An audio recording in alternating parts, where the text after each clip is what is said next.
कालच खूप छान पाऊस पडला. मग विचार केला, हा पाऊस मला तर छान आल्हाददायी वाटला.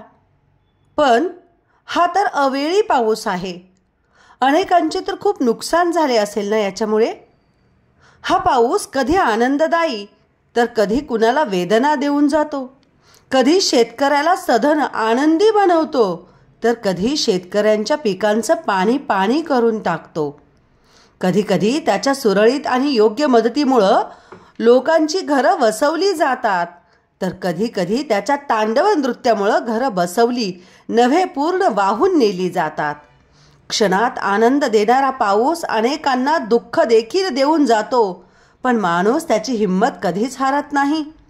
जीवनामध्ये सुख आणि दुःख ह्या एकाच नाण्याच्या दोन बाजू असतात आणि माणूस लढायला शिकला आहे की कधी दुःख तर कधी सुख हे असणारच. फक्त माणसाचा आत्मविश्वास कायम पाहिजे, माणसाची जिद्द कायम पाहिजे. असंच काहीचं वर्णन या कवितेत आपण बघणार आहोत. कवितेचं नाव आहे कणा. कणा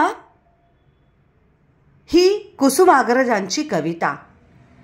एक असंच पावसाने धोबडलेला, पावसाने पछाडलेला विद्यार्थी त्याच्या शिक्षकाकडे जातो, पुन्हा एकदा नव्याने उभं राहण्यासाठी, शिक्षकांचा आशीर्वाद घेण्यासाठी.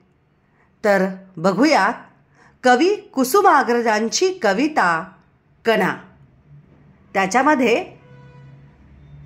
एक विद्यार्थी आपल्या शिक्षकांना पावसाने पछाडल्यानंतर, पावसाने त्याला नेस्तनाबूत केल्यानंतर सरांना विचारतो, सर ओळखलत ना मला?